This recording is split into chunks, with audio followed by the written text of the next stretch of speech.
तर मंडळी सुप्रभात. आज कितीतरी दिवसानंतर केस धुतली मी. लेकिन एक सेकंड, ठंडे ठंडे पानी से नहाना चाहिए, गाना आए या ना आए नहाना चाहिए. रेडी झाल्यानंतर निघाली कॉलेजसाठी. आणि येस, खरं सांगू माझा मूड अजिबात नव्हता कॉलेजला जाण्यासाठी, म्हणून मी खूप जास्त स्वतःहूनच लेट करत होती. रिक्षा पण येत होते समोरनं, पण मी नाही घेतली रिक्षा. चालताना एक मंदिर दिसलं, म्हटलं जाऊयात. आणि येस, ते हनुमानाचं मंदिर होतं. सकाळ सकाळ मस्त मूड फ्रेश.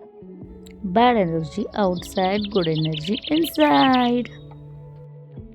गाईस, त्या मंदिरामध्ये ना घंटा पण होता, आणि त्या घंट्याला मी हात लावू शकत होती, म्हणून मी बार बार बार बार वाजवत होते. आणि मला इतकं भारी वाटत होतं ना, तुम्हाला सांगते. माझ्या हाईटची घंटा. गाईस, गजब बेइज्जती है. मूड फ्रेश झाला, पण कॉलेजला काय बोंब लागणार होते माहीत नाही गाईस. तर पहिला गेलो लेक्चरला. सर नव्हते म्हणून मी बसून गेले, आणि मग मला वडा पण नाही भेटला.